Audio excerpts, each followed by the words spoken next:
大家好，黄瓜不要总是凉拌或者炒着吃了。今天分享一个爽脆又开胃的做法，每次做5斤都不够吃。清水里面先加少量的盐搅拌化开，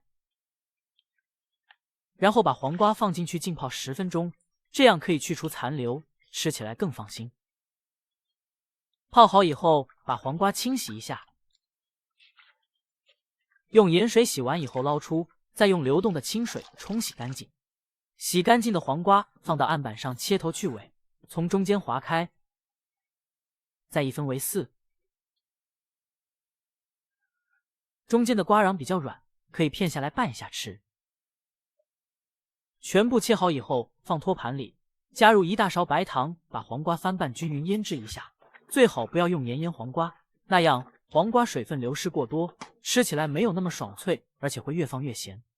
这个是腌制了半个小时以后的效果，黄瓜折不断就可以了。看一下腌出了很多水分，然后加入多一些的清水，把黄瓜清洗一下，洗掉黄瓜里面的甜味，换水多清洗几遍，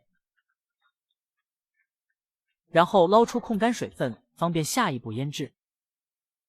挤干水分以后的黄瓜放托盘里，准备蒜片、姜片和小米辣，去掉辣椒子，到黄瓜里面。锅里面倒少量油，油热先下入花椒，爆出香味，变色以后关火，油温稍微降低，加入干辣椒和辣椒面炒香，炒至变色。炒好以后到黄瓜里面，加入1勺半的盐，多半勺生抽，1勺陈醋，少量老抽，挤一点蚝油，戴上手套翻拌均匀，让黄瓜吸收调料的味道。每天都用心的教做菜，这个视频您就点赞支持一下吧，非常的感谢。拌匀以后封上保鲜膜，放到冰箱冷藏2小时，吃起来更入味也更爽脆。这个是腌了2个小时以后的效果。这样做的腌黄瓜，用它来吃个稀饭，喝个馒头，或者作为下酒菜也非常不错。学会了你也去做起来吧。